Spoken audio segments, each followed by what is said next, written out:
Hello tout le monde, aujourd'hui je vous retrouve pour vous parler des glucides et plus précisément du mécanisme qui fait que notre corps va stocker des glucides sous forme de graisse. Donc c'est vrai que ça fait depuis plusieurs années qu'il y a de plus en plus d'études scientifiques qui se concentrent sur le fait que l'on mange trop de sucre. Le problème pour moi, c'est que ces études reprennent un petit peu tous les types de sucre sans faire vraiment de différenciation et que donc on en arrive à des conclusions comme quoi il faudrait limiter carrément notre consommation de fruits frais. Je te quitterai jamais. Non, mais il faut quand même se rendre compte qu'on essaye de nous faire éliminer une catégorie entière de nutriments. Ce qu'il faut comprendre, c'est que la catégorie des glucides reprend un spectre extrêmement large d'aliments et on passe du pire au meilleur. C'est pourquoi il vaut mieux se concentrer sur le type d'aliments qu'on va manger plutôt que sur la catégorie dans laquelle on les puise.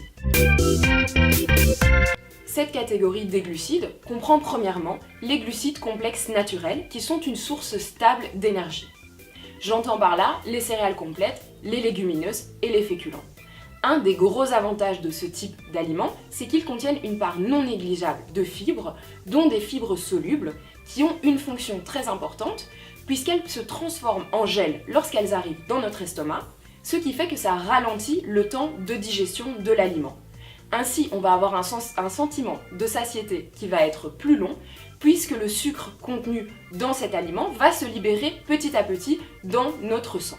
Un autre avantage des sucres complexes, c'est qu'ils sont composés de cellulose et d'amidon, qui sont de sucres qui doivent d'abord être transformés en glucose avant de pouvoir être libérés dans le sang. La deuxième catégorie des sucres, c'est la catégorie des sucres simples naturels, les fruits et les légumes. Comme la première catégorie, ils ont l'avantage d'être composés des fibres, dont, encore une fois, les fibres solubles, qui, comme je l'ai expliqué, vont ralentir le temps de passage dans l'estomac et nous remplir plus longtemps. Les fruits contiennent également une grande part de fructose, qui est un sucre qui va devoir lui aussi être transformé en glucose avant de pouvoir être libéré dans le sang. Et pour finir, les fruits et les légumes contiennent une grande partie de vitamines et de nutriments qui sont des éléments essentiels pour notre santé et pour notre bien-être au quotidien. La troisième et dernière catégorie de sucre, et qui est celle sur laquelle je trouve les études scientifiques devraient se focaliser, ce sont les sucres simples raffinés. Le problème avec ce type de sucre, c'est que déjà ils n'ont plus aucune fibre, de plus on les a vidés de leurs vitamines et de leurs nutriments afin qu'ils puissent avoir une durée de vie plus longue sur les étagères de nos supermarchés. Ces produits sont déjà composés pour la plupart de glucose, puisque les transformations mécaniques et chimiques qui sont censées se passer à l'intérieur de notre corps ont déjà été effectuées par le travail mécanique de l'homme. Lorsque je parle de sucre simple raffiné, j'entends d'abord le sirop de fructose-glucose qu'on va retrouver dans ce qu'on appelle la junk food et qui lui aussi va permettre d'allonger le temps de passage des aliments sur les étagères de nos supermarchés.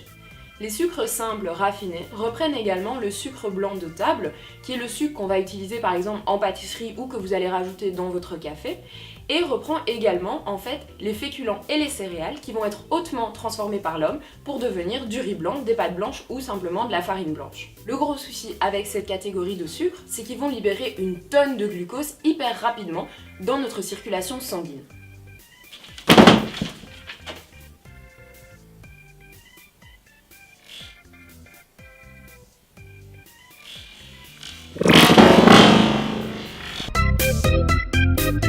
Scientifiquement parlant, on va dire que ces aliments diffèrent de par leur indice glycémique, c'est-à-dire la mesure de la vitesse à laquelle un aliment va être libéré sous forme de glucose dans le sang, et c'est fonction du temps qu'il va passer en fait dans notre estomac à être digéré. Maintenant on peut se demander quelle est l'importance en fait de l'indice glycémique et de la libération plus ou moins rapide du glucose. Le glucose est la seule forme de sucre qui est utilisable par notre organisme à la fois pour donner de l'énergie aux cellules mais également pour nourrir notre cerveau. Donc le cerveau a un besoin criant de glucose de manière constante. Donc on pourrait penser que plus on a de glucose dans le sang rapidement, mieux c'est pour nos fonctions cérébrales et pour notre énergie. Mais le souci c'est que trop de sucre devient toxique et agresse notre sang et donc il doit vite en être débarrassé. Pour cela, le corps a mis en place un mécanisme, il va envoyer un message au pancréas lui demandant de sécréter une hormone qui est l'insuline. C'est une hormone qui est dite anabolisante puisqu'elle favorise le stockage. Une chose qu'il faut retenir, c'est que plus on va avoir de sucre en un coup dans le sang, plus le corps va sécréter d'insuline et donc plus le stockage va être rapide. Donc le stockage du sucre par l'insuline va se passer en 4 étapes. La première, l'insuline va aller toquer aux portes de toutes les cellules pour savoir si oui ou non elles ont besoin d'énergie, donc est-ce qu'elles ont besoin de glucose. Si vous n'avez plus mangé depuis longtemps, ou si vous venez de faire un effort vraiment éreintant, vos cellules vont être vidées de leur sucre et donc elles vont demander du glucose. Vous pourrez ainsi leur en donner beaucoup. Le souci arrive au moment où en fait, par exemple, vous n'avez pas fait d'exercice physique, ou vous n'avez pas très faim, et en fait vos cellules n'ont simplement pas besoin de beaucoup de glucose. On pourrait se dire qu'à partir de ce moment-là, c'est foutu, mais heureusement, l'insuline a encore 3 autres solutions. La seconde, l'insuline va aller voir au niveau du foie. Parce que le foie est un premier site de stockage où le glucose va pouvoir se mettre en chaîne avec des molécules d'eau, ce qu'on appelle une réserve de glycogène. À quoi sert cette réserve? Elle sert en fait à distribuer du sucre dans le sang pour le cerveau et pour nos organes au cas où on n'a plus mangé depuis vraiment longtemps et qu'on commence à se sentir vraiment bas en énergie. Encore une fois, si vous venez de faire un effort physique intense ou si vous n'avez plus mangé depuis longtemps, vos réserves dans le foie vont être vides, ainsi l'insuline pourra distribuer encore un peu plus son glucose. Pour les muscles, soit vous venez de faire un effort physique intense et vos réserves sont vides, soit vous n'avez pas bougé votre corps et vos réserves sont pleines. Pareil, soit vous pouvez distribuer votre glucose, soit non. Le problème se pose si jamais vous n'êtes pas dans une de ces deux situations, que vous avez mangé il n'y a pas trop longtemps et qu'en fait, ni vos réserves ni vos cellules n'ont vraiment besoin de glucose. Il ne reste plus qu'une solution à l'insuline, c'est d'aller stocker le glucose dans vos cellules adipeuses. La petite subtilité du corps humain, c'est que les cellules adipeuses, c'est le seul endroit où le stock il est illimité. Le problème donc quand on mange une très grande quantité de glucose en un coup, c'est que donc il arrive très vite dans le sang et que donc le sang doit en être débarrassé tout aussi vite. Donc qu'est-ce qui va se passer? C'est que l'insuline, comme je l'ai expliqué, va aller voir ces 3 premiers sites de stockage, mais si vous ne venez pas de courir un marathon, il y a peu de chances que ces sites soient vraiment vides pour toute la quantité de glucose que vous avez à leur apporter. Donc qu'est-ce que le corps va faire? Il ne reste plus qu'une solution, c'est de stocker en gras, ce qui nous arrange pas du tout. Et un autre problème qui vient avec cette situation, c'est qu'en fait, si vous mangez beaucoup de glucose en un coup, comme je l'ai expliqué, comme c'est dangereux pour votre sang, le corps, pour se protéger, il va forcément fournir beaucoup d'insuline d'un coup, afin que le sang soit vite débarrassé. Quand le sang n'a plus du tout de sucre, il va recommencer à envoyer un signal au cerveau, et ce signal, c'est le signal de la faim. Et donc, quand vous consommez beaucoup de glucose en un coup, vous avez un pic d'énergie très rapide, vu qu'il y a du glucose qui est distribué partout, mais votre sang est tout aussi vite débarrassé de son glucose, et donc très rapidement, vous avez de nouveau faim, et vous avez tendance en fait à trop manger. La nouvelle tendance en fait dans les régimes, ce sont les régimes à indice glycémique faible.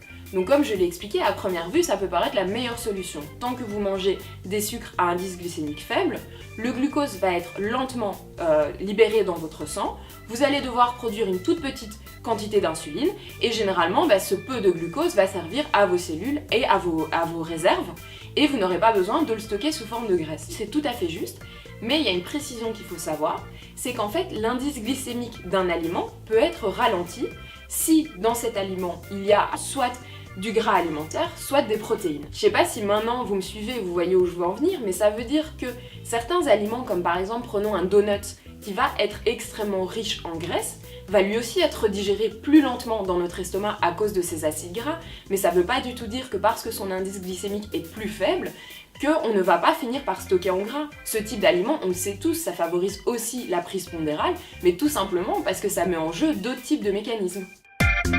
Donc il ne faut jamais chercher à éliminer une catégorie d'aliments en entier puisqu'on va passer à côté d'éléments extrêmement importants pour notre santé. C'est juste que dans chaque catégorie de nutriments, il faut faire le choix conscient entre ce qui est bon et ce qui est mauvais pour notre corps. Voilà, cette vidéo touche à sa fin, j'espère qu'elle vous aura plu, je vous souhaite une excellente journée, je vous dis à très vite.